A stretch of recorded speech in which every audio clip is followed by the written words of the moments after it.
வணக்கம் உங்கள் எல்லாருக்கும் வணக்கம். ஸோ இன்ட்ரெஸ்டிங்கான அப்டேட்டுக்கு மறக்காமல் ஷேர் பண்ணுங்கள், சப்ஸ்கிரைப் பண்ணுங்கள், லைக் பண்ணுங்கள், கமெண்ட் பண்ணுங்கள். ஸோ இன்றைக்கி நியூஸ் என்ன அப்படின்னா, பிரியாணி மேன் விசஸ் இர்ஃபான் தான். இதில் வந்து இப்போது பிரியாணி மேனை வந்து அரெஸ்ட் பண்ணிட்டாங்க அப்படின்னு நியூஸ் வந்திருக்கு.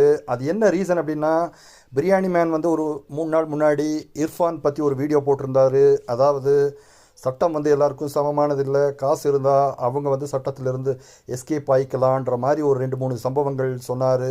அதே மாதிரி யூடியூப்பில் பிரபலமாக இருக்கிற ஒரு டெய்லர் அம்மா பற்றியும் சொன்னார். சொல்லிவிட்டு அந்த வீடியோவோட கடைசியில் அவர் வந்து ஒரு திடீர்னு ஒரு முடிவு எடுத்திருந்தார். நல்ல வேளையாக அவங்க அம்மா வந்து அதை தடுத்துருக்காங்க. ஸோ அந்த நிலமையில் இப்போ வந்து பிரியாணி மேனை அரெஸ்ட் பண்ணிட்டாங்க அப்படின்னு நியூஸ் வந்திருக்கு.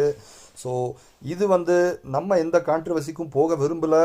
ஆனால் இர்ஃபானும் சரி, பிரியாணி மேனும் சரி, 2 பேர் பக்கமும் தப்பு இருக்குது. ஆனால் திடீர்னு எல்லாரும் இர்ஃபான் பக்கம் சப்போர்ட்